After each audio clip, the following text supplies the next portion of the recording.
Hello, hello, welcome everyone. We are here with September's page out of Gnome Sweet Gnome by Teresa Goodridge. As you can tell, because it's the 28th of the month, I am super behind, but I am playing catch up, so there will be a couple videos still coming out for this page. I know most of you probably already have it finished, and this color along will be of no help to you, and I do apologize for that. Things just didn't go our way this month. We were not home a lot with things going on, and so we're back on track. However, this is one page I have really had my eye on for a long time, and I really want to show how I do everything. So my plan here is going to be to show a little bit of everything, and I'll try to get it into 1 or 2 videos, probably 2. But I would like to go over this little wood basket here. I would like to talk about some pumpkins. I would like to do the apples. I would like to talk about some fall leaves. So if you are into the fall, even if you already colored this page and you want to follow along, it is greatly appreciated. Share with a friend is appreciated. And we will get started. So I'm first off going to start off right here with this big basket right here in the middle, and I want a nice old rustic looking wood. So when I am planning my page and I am picking colors, I know this is going to be brown, orange, you know, we're going fall, it's going to be warm colors. So when I'm picking my browns, I don't want any like gray browns or cool browns. I really want to kind of soak up that nice warm autumn feel even in my browns. So I'm going to use dark umber for my darkest color. I don't exactly have a palette pulled, so we're going to kind of play it as we go. So with this dark umber, what I'm going to do is I'm going to come in and I'm going to fill in all these little wood grain lines she's put in. Put in the little knot. I'm going to shadow nice and dark under this band right here that goes around the bucket. Again, I'm using Prismacolors, but you can use any pencil, just match the color the best you can. Even if you want to do a different color, if you want to do a red wood or blue, you can follow the same technique. So basically that's what we're kind of learning is technique. You learn the basics and then you can twist it, turn it, change it to what works best for you. So whatever your darkest color will be is what we are putting in here. We want to make sure these slots that separate the wood panels are nice and dark because we don't want to lose those. And then this will become a lot more wood looking. We'll really bring these down more and give it that nice grainy look when we get some more colors in.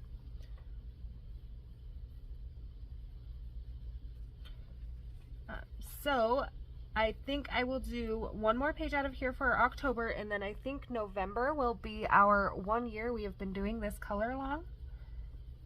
And that is super exciting. So I think maybe we'll do an October and a November, and then maybe we will take December off for people who need to catch up. We will see. I will post a little poll and see. If everyone is caught up and feeling comfortable and not left behind, we will continue on. If there are a few that are feeling left out or struggling, then we will give them a month or so to catch up, or even if you just need a break. So let me know what you think, if you want to continue or if you need a break, and then that will kind of help me plan the end of the year stuff for this book. We have made it a year, so congratulations to everyone who has stuck with it. Okay. So I'm going to also shadow right in here where the apples are, just because they are going to be a little darker underneath there. And for myself, so I know that that's the inside of the bucket there. So again, just kind of darkening up. I do want to stick with that up and down pattern mostly for the grain of the wood, but I want to get real close to this edge, real dark. So I am going sideways, but then I will come back and kind of bring it down. And so what we did here is we kind of created a little painter effect, right? We hid all the black lines in that wood with our darkest color. So now we can't tell what Teresa has put in and what we have put in. I'm gonna go ahead and darken right here because I feel like this is going to be a darker spot. And I apologize for the way I'm holding my pencil. I scratched the skin just perfect right there and it hurts so bad to touch. So I'm trying not to like touch it with my other finger, so I apologize that I'm holding my pencil weird. That technique is not required. Just a bonus level for me to try to color with today. Okay, and then I'm going to come in and I'm going to darken these edges. Now I'm not going real dark yet because I kind of want to again, plan out my colors a little. But I do want the edges dark so that we get a nice highlight right here in the front. This part I'm going to sharpen my pencil, and I apologize if a cat comes flying up on this desk. If you've been with me, you will know I have a cat that absolutely loves to attack my pencil sharpener when she can. Okay, so now on these lines, super sharp tip, I'm just going to go right over the top of them.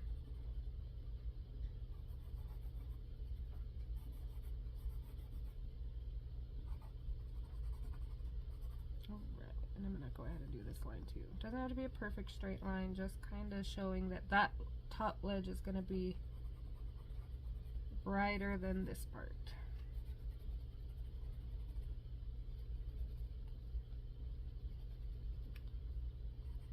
Alright, now here's where wood gets kind of fun. And I do like wood, and I really want to get better at these wood grain and this barrel type stuff here, but now comes the fun part. So when we got it all built in how we want, we're going to take our next lightest color. Mine is going to be a chocolate. Sorry, sliding all over the place, turning my book everywhere. And everywhere I put that dark umber, I'm just going to lightly coat. I am not filling the whole bucket in. If you want a darker bucket, that is fine. You can do that. Just note not what I'm doing. I'm going to bring in some more nice brighter wood colors. But I need a transition color to get me from that darker to that lighter without a big jump in color. So that's kind of what I'm using this chocolate for, is a nice transition color. It's like a nice warm brown. See, I'm not being real exact, not pressing real hard. We're not blending or anything, because our lightest color is going to come in and do a lot of that blending for us. We just got to put some color in for it to blend with. Okay. Let me see what I want to do next here. I got a pumpkin orange. If you have a burnt ochre, that is a great one to go to. I'm pretty sure that's what I thought I pulled when I pulled this orange. I'm going to go ahead and rock with this orange anyway, for the simple fact that it's going to match with my pumpkins and you're not going to really be able to tell it's orange once I have it all in here.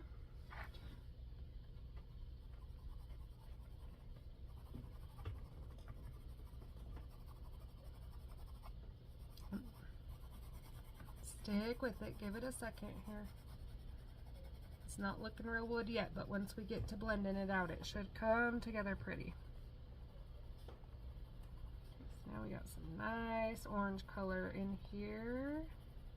Notice I'm leaving white. That is where my highlight color is going to go. It will not stay this bright once we get them all meshed, but okay, making sure I didn't skip anywhere. I think I did. Okay. And then I'm going to come in with goldenrod. This is going to be our lightest color, so everything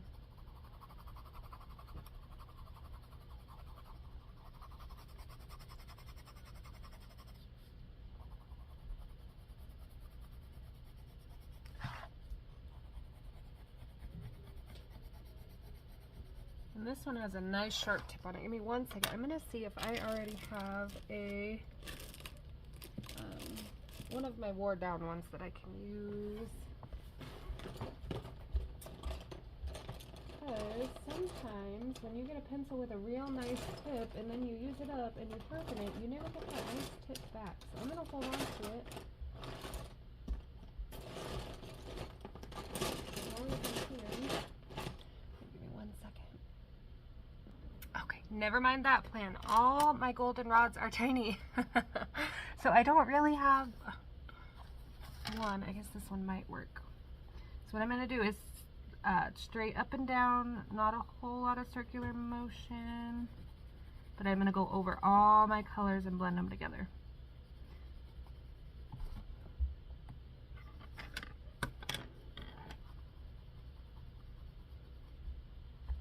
And then when you get it like that, you can really look and see. Get a little more in here so you can see what I'm talking about.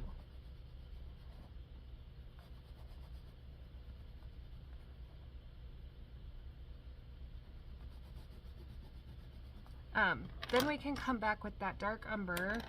Try not to use black if you can help it. It's not going to work like you think it is. Done that. But then we can kind of bring these streaks up and really pull that wood look down further. You know, you can come in with your chocolate and add a little. Make sure everything is nice and dark up there. Bring a little of that orange in a little more. If your yellow's looking too bright, and really get that whatever wood look you're going for in there. So I think that's going to look really nice. Really happy with that. So I'm going to do the same thing up here. The exact same thing. I'm going to blend it all up with this goldenrod, going right over the top of all my colors. I am mushing them colors. I am not pressing super heavy, but I am because it's a tiny pencil. So you don't have to press this hard. If the lower you hold your pencil, the harder you're going to press. So sometimes you'll see holding up here, sometimes down here. I have no choice to hold down here, and I'm already heavy-handed. So be aware of that when you are following along. I get lots of questions on vibrancy and things like that, and I do honestly think it is just because I am heavy-handed.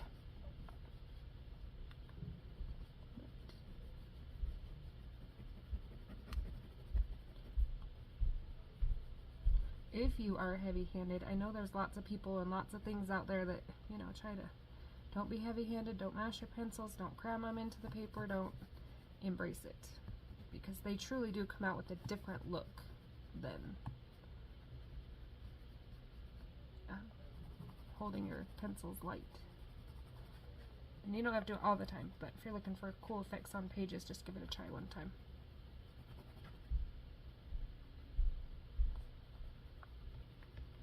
Alright, so there we got our bucketed. And then I'm going to do the same thing up here. I'm going to kind of come in with that dark and just kind of make these little, bring them out a little further. And just really make sure we got a nice dark lip there. Don't want anything looking out of place, not blended.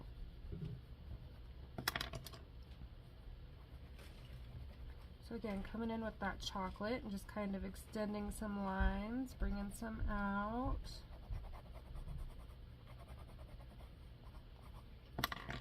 Touch of that orange. I'm going to try to put it right over the top of them browns.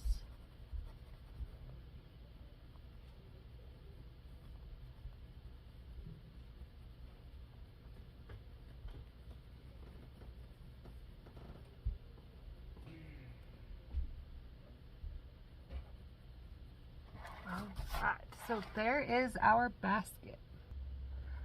Alright, so next thing I kind of want to tackle is a couple of these cute little apples in the basket here.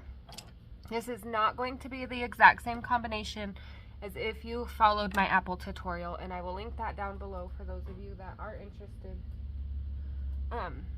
I do have a red apple tutorial up. I keep meaning to do a green one and forget, but same idea, just twisted a little different to kind of match my page.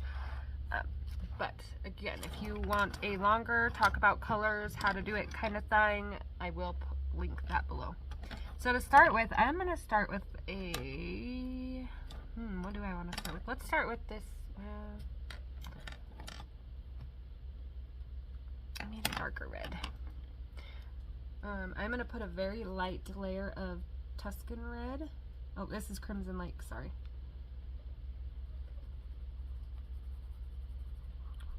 Kind of just create the shape of our apple a little bit here.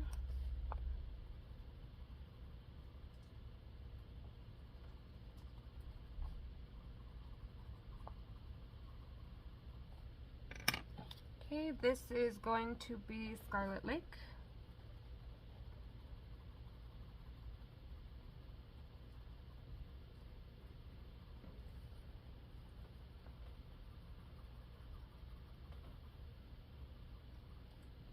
I'm going to take a little bit of yellowed orange and just kind of put it right around here, just a dot, not a whole lot.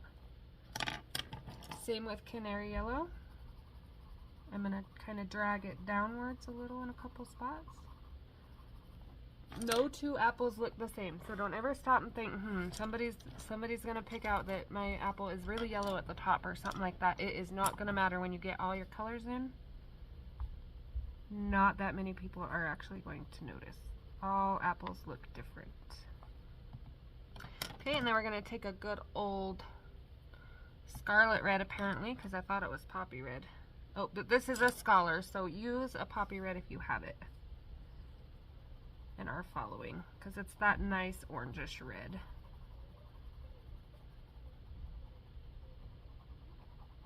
And I'm going to use this, again, my lightest color, to blend all my colors together. I'm going to come in with just a touch more. Actually, I'm going to go yellow.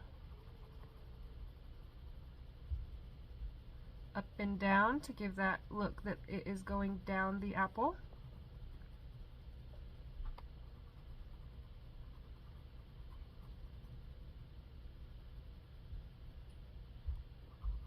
Okay, and then again back in with this poppy red. Mine is scarlet, but I'm using a Scholar.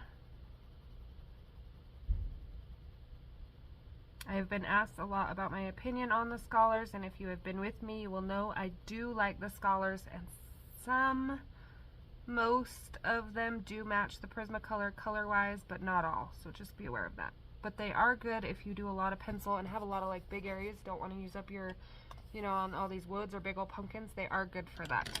So, kind of one of those to each your own things. This is that Tuscan red I thought I was using, and I am just going to add a little touch at the bottom.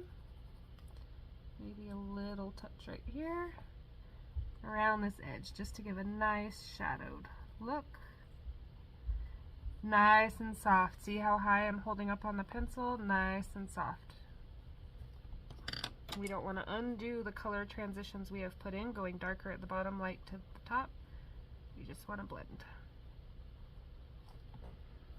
There is one apple down in our cute little basket. Now I will come in and add that highlight with a gel pen or a Posca or something of the sort when I get them all in and at the end, because if I do it early I will smear it and it won't be white anyway. I'll have red or what have you on it. So let's go ahead and tackle another apple. So I'm going to start with the same kind of process. I like to put my shadow colors in first. If you work backwards, start with your lightest color if you like going lightest to darkest. I like putting my darks down first because then my darks are dark. I'm going to put a little there because she's got hair, so our highlight is going to be over here on this apple because her hair is kind of blocking this one. This is that Scarlet Lake.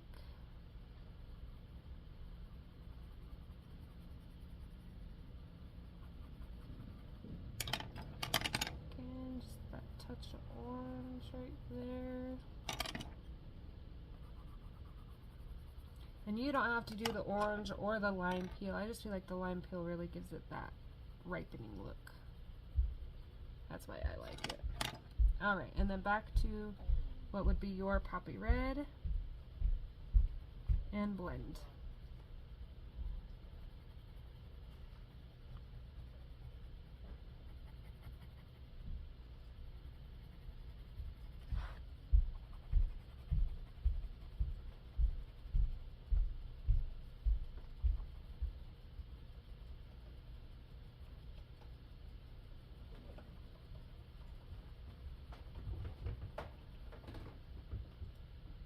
Alright, so let's get a pumpkin in real quick, and then I'm going to call this one it, and hopefully it will upload and I will have another one out right behind it, is my plan. So if you do not see two, uploading did not go well. Alright, so starting down here, I'm going to just go ahead and jump in and tackle this pumpkin right here in the middle. I pulled terracotta as one of my darker colors, so I am going for a darker, more burnt orange pumpkin and not a necessarily like bright orange pumpkin. Again, pumpkins are pretty much no two the same either, so you know, I'll probably make one of these a little brighter and spice it up a little. No two are the same. This one's got a lot of shadowed things around it. Anyway, so what I'm doing with my dark color is kind of going around the leaf and putting a nice dark border around the bottom of it where it would shadow. Down here with the leaves and the bottom of the pumpkin.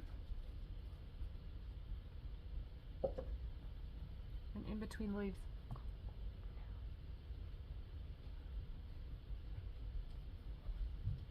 Alright, up here we want to make sure we get only on one side of those lines. Nice dark top of the pumpkin here. And I think, now that I think about it, I forgot to pull the rest of my oranges. So I'm going to come in with cadmium orange, which is one of my favorite oranges for pumpkins. To me, this is pumpkin orange.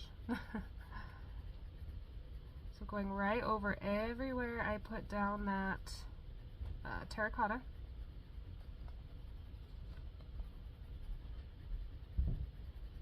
Again, pulling that downwards, building off that shadow.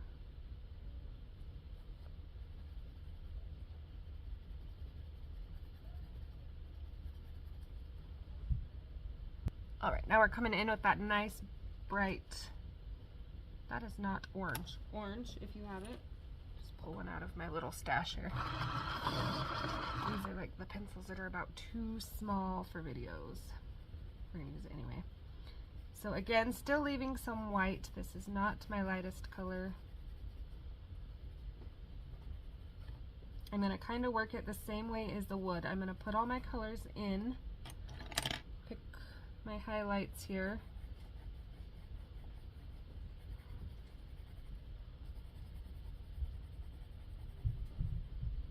And then I will come back over and kind of add in the texture of the pumpkin. And blend it all together.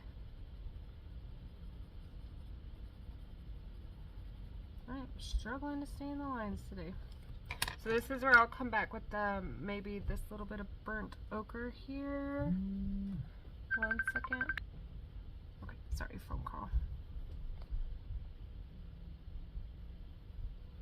And this is where I'm just kind of blending out anywhere that's a little harsh.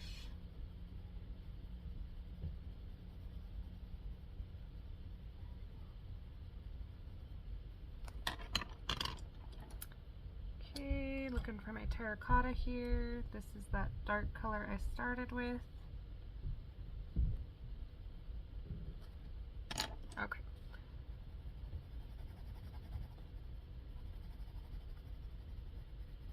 And then if we get feeling like our pumpkin is just a little too bright, we can come back over with that darker orange and kind of put in some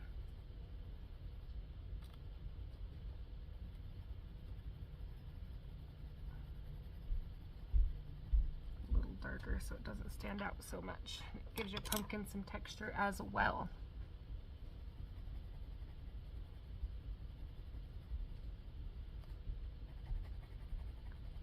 1 second here to get everything all blended out so I know where to go in and put my colors. I have had a lot of people coming to me and telling me they have found my Teresa Goodridge coloring online, so I thank you for everyone that is spreading the word, not just for this color along, but for all the Teresa ones I have up. Super helpful, especially with me being in and out. My reach has gone down, so appreciate it. It should be going back up now, hopefully.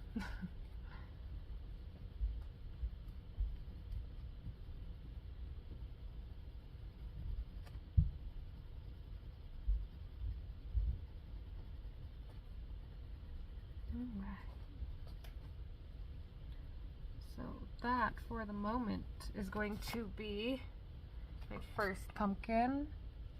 I kind of don't like this line that big, so I'm going to shorten it down a little, but I might play with it some more. We'll see when I get my other pumpkins in. So there is the start of our page. I think we're off to a great start. It is looking great. Again, I apologize for the huge delay.